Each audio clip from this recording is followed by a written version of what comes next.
नमस्कार, मी पंजाब डक. 25 आणि 26 दरम्यान राज्यात 2 दिवस वातावरण कोरडं राहील. म्हणजे चांगलं ऊन तापन म्हणजे चांगलं सूर्यदर्शन होईल. पण त्याच्यानंतर राज्यामध्ये 27 सप्टेंबर, 28, 29, 30च्या दरम्यान राज्यामध्ये ठिकठिकाणी मुसळधार पाऊस पडणार आहे, कुठं अतिमुसळधार पडणार आहे, कुठं रिमझिम पडणार आहे, कुठं ओढे नाले पडणार आहे.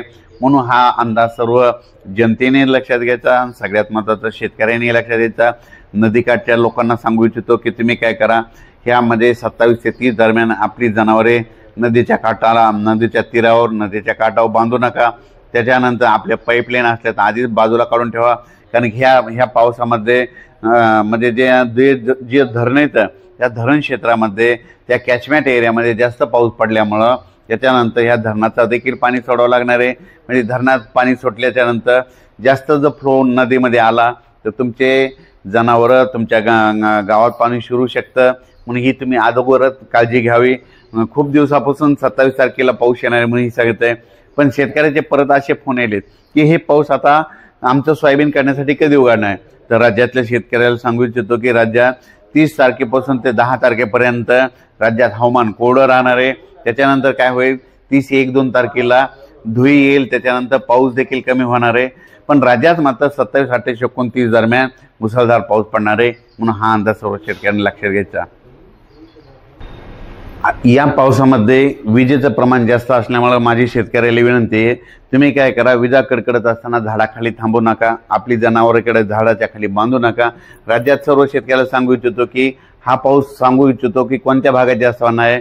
नांदेड जिल्ह्यात एक जरा जास्त पडणार आहे, परभणी जिल्ह्यात एक जास्त राहणार आहे, लातूर जिल्ह्यात एक जास्त राहणार आहे, जालना जिल्ह्यात एक जास्त राहणार आहे, बीड जिल्ह्यात एक जास्त राहणार आहे, धाराशिवकडे एक राहणार आहे, अहिल्यानगरकडे एक जास्त राहणार आहे, त्याच्यानंतर साताऱ्याकडे जास्त पडणार आहे, त्याच्यानंतर पुणे जास्त पडणार आहे, संगमनेर, अहिल्यानगर जरा जास्त पट्ट्यात राहणार आहे, जळगाव जिल्ह्यात एक खूप पडणार आहे, आणि त्याच्यानंतर मुंबई, नाशिक त्या ठिकाणी देखील अतिवृष्टी होणार आहे.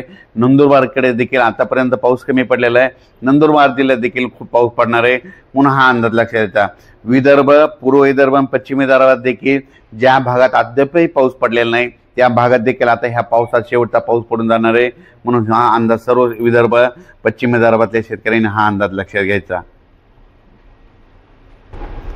परत एक शेतकऱ्यासाठी आनंदाची बातमी, इतक्या दिवस पाऊस चालू आणि हे बंद कधी होणार आहे. तर सर्व शेतकऱ्याला सांगू इच्छितो की 30 सप्टेंबरपासून ते 10 ऑक्टोबरपर्यंत राज्यात पाऊस विश्रांती घेणार आहे. त्यामध्ये तुम्ही तुमचं काय करा, सोयाबीन काढू शकतात, कोणत्या पिकाच्या फवारण्या असेल तर ते करू शकता.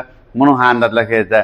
त्याच्यानंतर 10, 11, 12 ऑक्टोबरच्या दरम्यान एकदा थोडासा पाऊस येईल, पण हे देखील जास्त प्रमाण नसणार आहे, व्याप्ती नसणार आहे. त्याचा अंदाज लगेच आपण उद्याच्या व्हिडिओमध्ये परत दिला जाईल. धन्यवाद.